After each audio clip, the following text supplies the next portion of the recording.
Assalamualaikum warahmatullahi wabarakatuh. Hamdan wa Warahmatullahi wabarakatuh. sholatan wa salaman ala Rasulillah. Waalaikumsalam warahmatullahi wabarakatuh. La haula wala quwata illa billah amma ba'd. Jajaran pimpinan wilayah, sekretaris dan juga Gus Abduh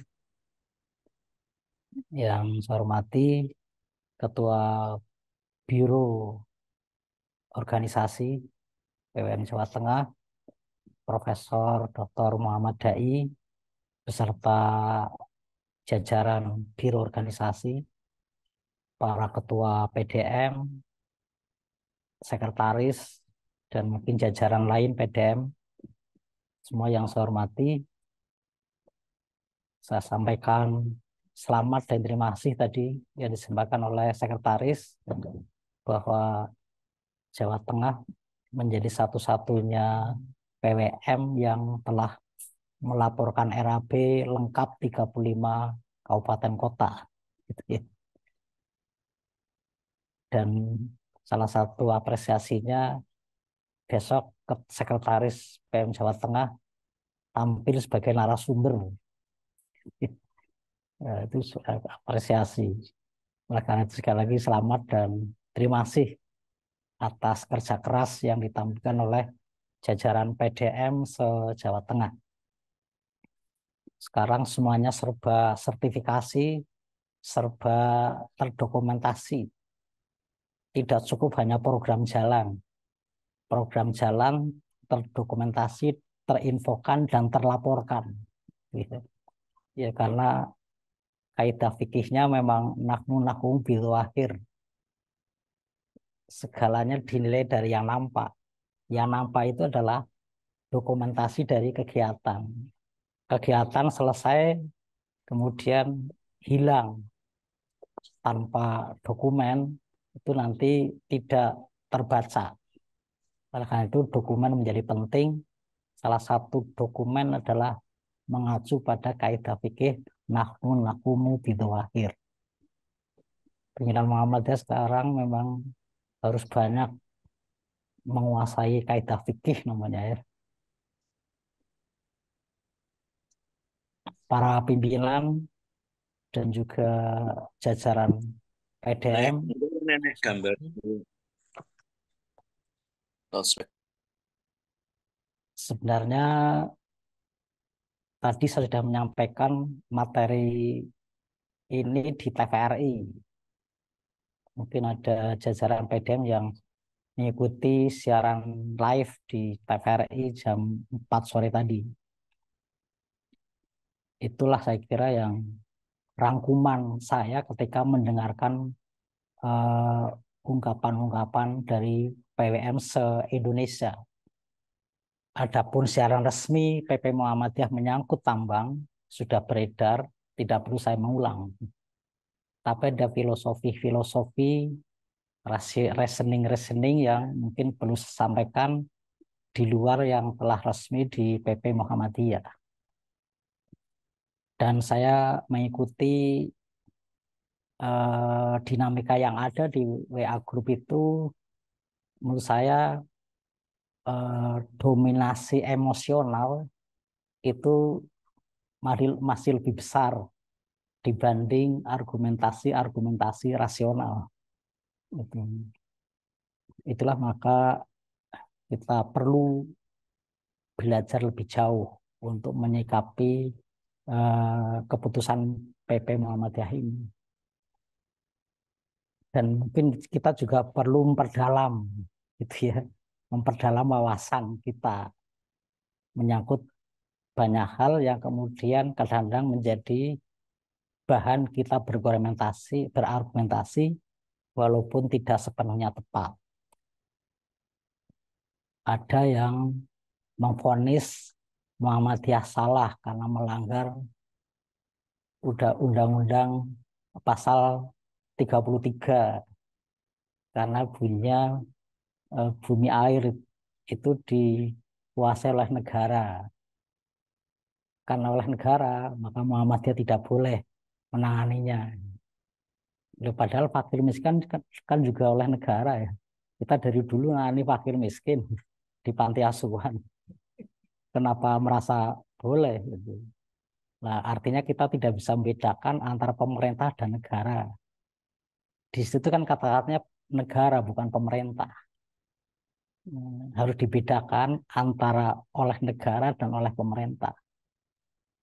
Oleh pemerintah, oke, bahwa itu oleh pemerintah, tapi bunyinya itu bukan pemerintah, tapi negara.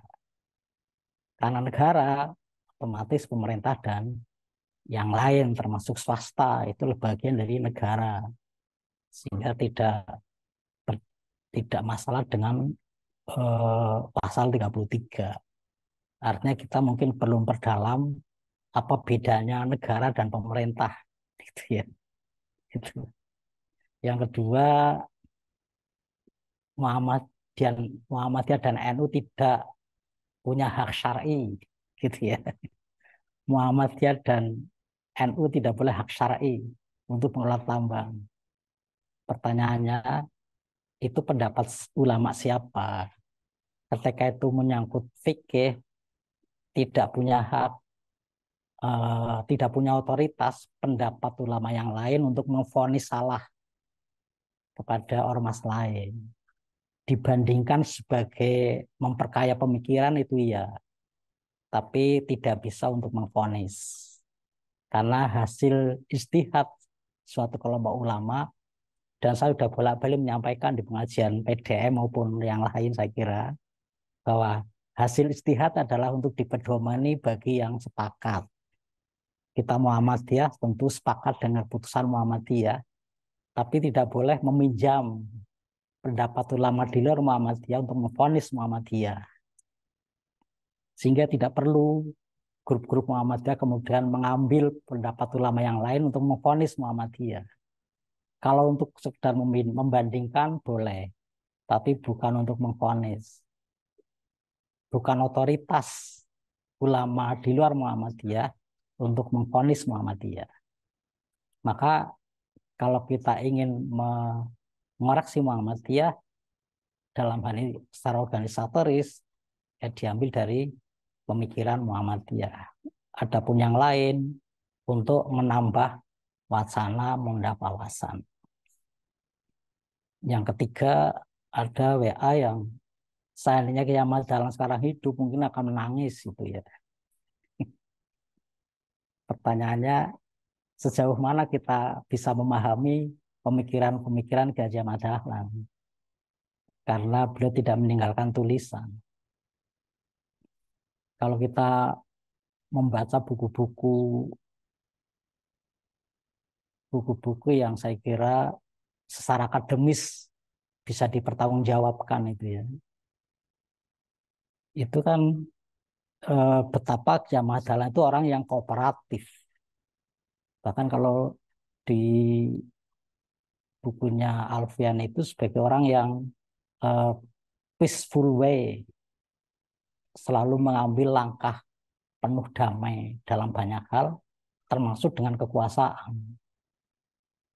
Itulah kenapa beliau sebagai orang yang lebih banyak kooperatif daripada konfrontatif. Maka sampai disebut sebagai ulama kafir, kiai kafir. Karena saking kooperatifnya bahkan dengan Belanda sekalipun. Sehingga pakaiannya, bahkan musiknya, itu langsung pakai rebana, biola, yang sudah sangat barat. Ya. Dan termasuk langkah-langkah yang beliau lakukan itu uh, sangat kooperatif. Sampai tadi, saking kooperatifnya oleh ulama-ulama yang tidak suka dianggap sebagai kiai kafir karena berkooperasi dengan Belanda.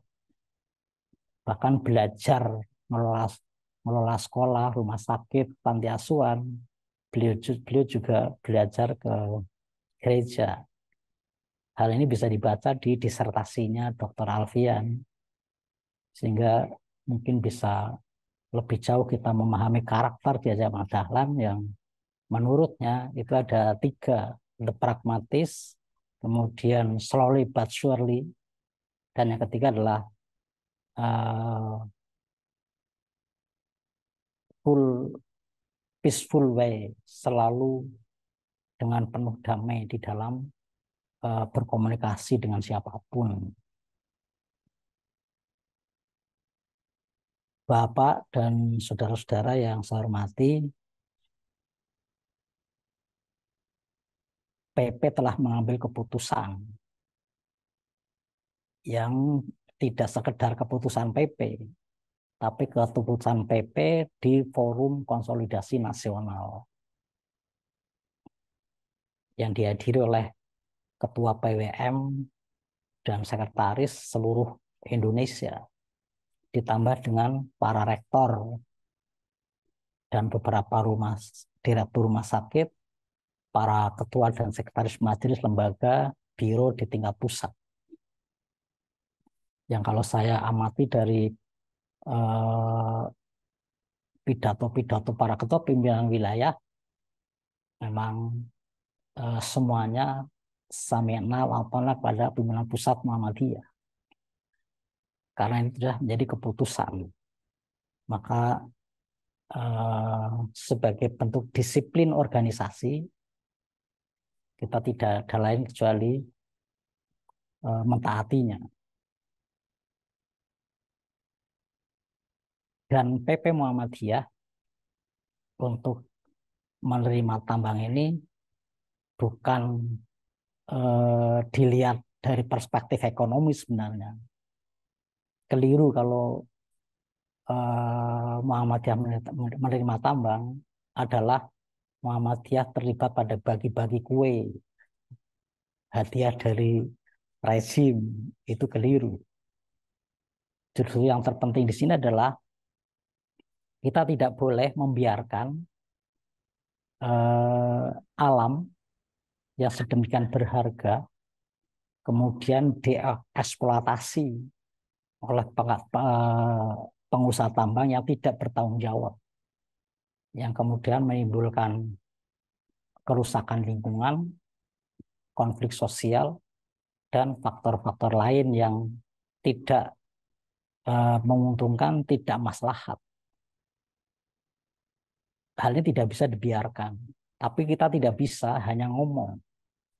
Kita harus bisa memberi best practice. Kita harus bisa memberi keteladanan bagaimana cara mengolah tambang yang baik dan benar. Sehingga mengolah tambang adalah bagian dari dakwah. Dakwah bagaimana mengajari bangsa ini mengolah tambang dengan cara yang baik dan benar. Jangan hanya bisa marah. Mungkin menarik pidatonya Pak Yusuf Kalla. Umat Islam ini hanya bisa marah. Tambang diserahkan oligarki, marah. Diberi untuk mengelola, marah juga. Kapan nggak marahnya, kata Yusuf Kalla. Ya. Maka kata Pak Yusuf Kalla, ini bukan hadiah dari pemerintah untuk Muhammadiyah. Ini adalah tantangan dari pemerintah untuk Muhammadiyah. Apakah Muhammadiyah mampu mengolah tambang secara baik dan benar? Itulah maka apakah ketika kita pahami sebagai tantangan, kemudian kita lari dari tantangan itu. Apalagi mengatakan kita menyampaikan tidak mampu sebelum kita bertempur. Menyebut tidak mampu sebelum kita melakukan itu sebuah mental pengecut. Muhammadiyah bukan mental pengecut. Muhammadiyah adalah mental para pemenang. Sehingga hadapi dengan penuh tanggung jawab ketika ada tantangan itu. Sehingga dengan mengolah tambang ini kita tunjukkan bagaimana cara mengolah tambang yang baik dan benar. Dan inilah dakwah. Tentu suatu kedoliman juga ketika di satu pihak kita membiarkan alam dieksploitasi secara berlebihan oleh pengusaha yang tidak bertanggung jawab, tapi kita tidak terlibat untuk memberi contoh. Kita hanya dari jauh, koar-koar, tapi tidak pernah memberi contoh bagaimana ngolahnya. Inilah sebenarnya justru reasoning yang paling kuat PP Muhammadiyah mengapa menerima tambang. Jangan punya pikiran dulu tentang keuntungan. Dan juga jangan menyerah dulu kemudian menganggap tidak mampu. Karena kita belum pernah mencoba. Bagaimana nyinyirnya masyarakat, bahkan warga Muhammadiyah ketika Kiai Suja akan mendirikan majelis PKU yang kemudian untuk mengelola rumah sakit. Bagaimana nyambungnya para ustadz, kiai, tapi mendirikan rumah sakit. Tapi Kiai Suja tidak mundur dan kemudian dengan segala resikonya beliau melakukan itu dan hasilnya bisa dilihat sekarang. Bagaimana Muhammadiyah mampu mengelola rumah sakit. Yang itu mungkin hanya Muhammadiyah. Tidak ada ormas lain yang mampu mengelola rumah sakit sebanyak Muhammadiyah. Boleh dicek. Suatu ketika ada salah satu rumah sakit Muhammadiyah di Jawa Tengah yang konflik, mendemo direktur, para dokter senior mogok kerja. Bisa dibayangkan rumah sakit kok ditinggal mogok dokternya. Ya, tapi itu terjadi. Setelah itu para dokter senior saya kumpulkan untuk menyampaikan unek-uneknya. Undang-undangnya kalau saya simpulkan bahwa kata mereka mengelola rumah sakit tidak mudah. Itu kata para dokter senior di rumah sakit itu. Setelah itu saya sampaikan, Bapak ini dokter senior menyampaikan bahwa mengelola rumah sakit tidak mudah. Apa artinya? Artinya betapa hebatnya Muhammadiyah, kumpulan para ustadz bisa mendirikan rumah sakit. Dokter kumpul belum tentu menghasilkan rumah sakit. Tapi ini kumpulan para ustadz, kumpulan kiai, kumpulan guru ngaji bisa menghasilkan rumah sakit. Apa enggak luar biasa? Dokter kumpul aja belum tentu menghasilkan rumah sakit. Dan itulah terbukti. Dan kita tidak menyerah sebelum melakukan. Karena Muhammadiyah bukan pengecut. Muhammadiyah adalah kumpulan para mental pemenang. Sehingga belum akan menyerah sebelum mencoba dan melakukan. Lebih dari itu, melakukannya untuk memberi contoh teladan. Ini loh bagaimana caranya mengolah tambang yang baik dan benar. Yang selama ini alam, hasil bumi, menurut kita dikelola secara tidak bertanggung jawab.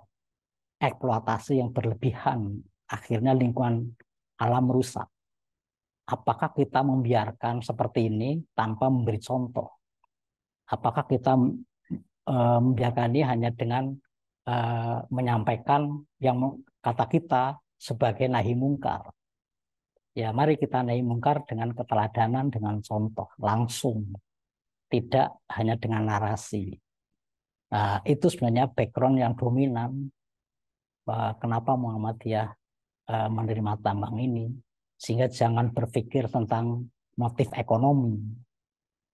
Bahwa itu iya, tetapi bukan yang dominan. Yang dominan adalah bagaimana menyelamatkan lingkungan alam Indonesia untuk tetap baik walaupun hasil buminya ditambang. Karena kalau toh Muhammadiyah menolak, toh para oligarki tetap akan mengelola tambang. Sehingga kita harus tampil memberi contoh.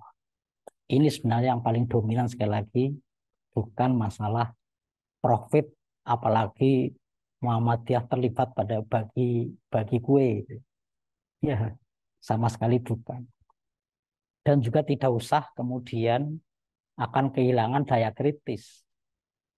Coba PDM ini, berapa yang SMK-nya menerima proyek eh, apa namanya Center of Excellence?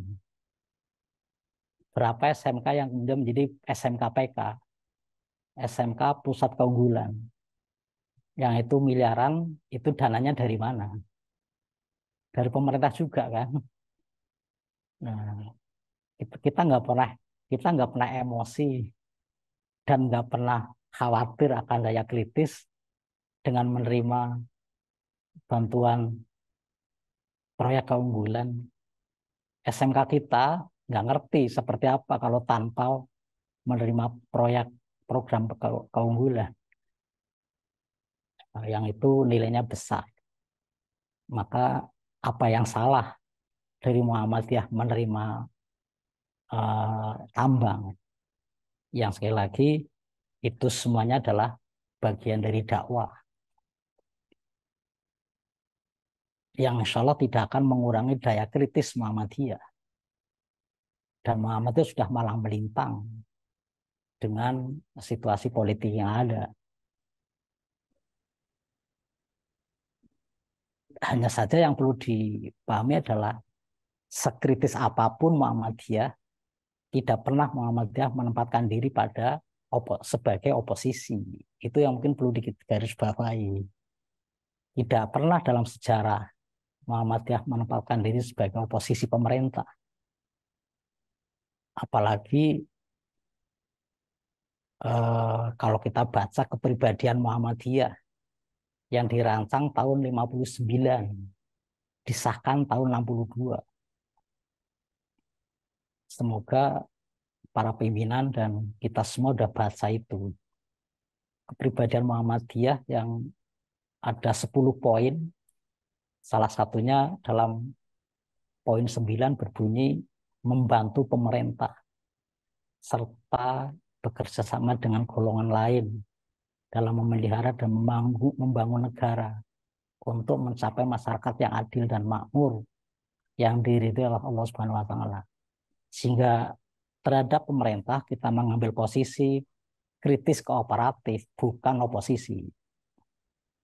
Nah, cuman kayaknya sekarang kita terkesan sebagai oposisi, sehingga ketika itu menyangkut pemerintah, kita lalu menganggapnya sebagai kita berkonspirasi dengan rezim gitu ya.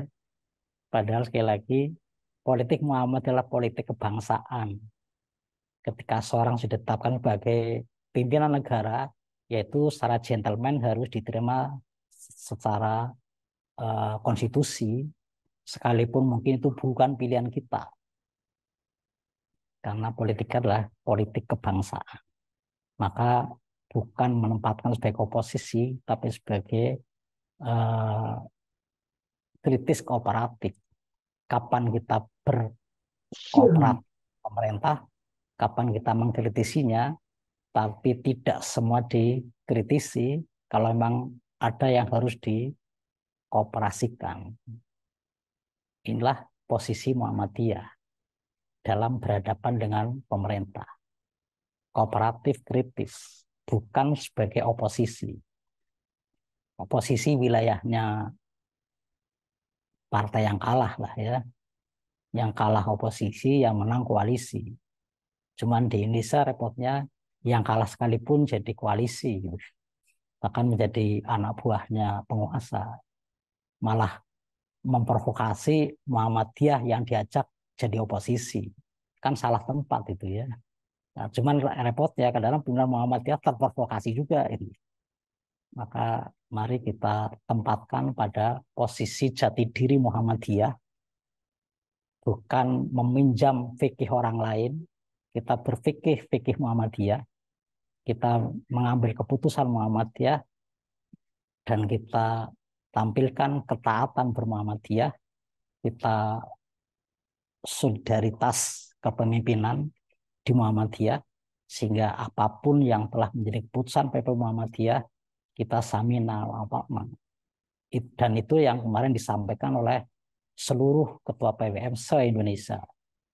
Mereka semua samina wa ta'na pada keputusan pimpinan pusat Muhammadiyah.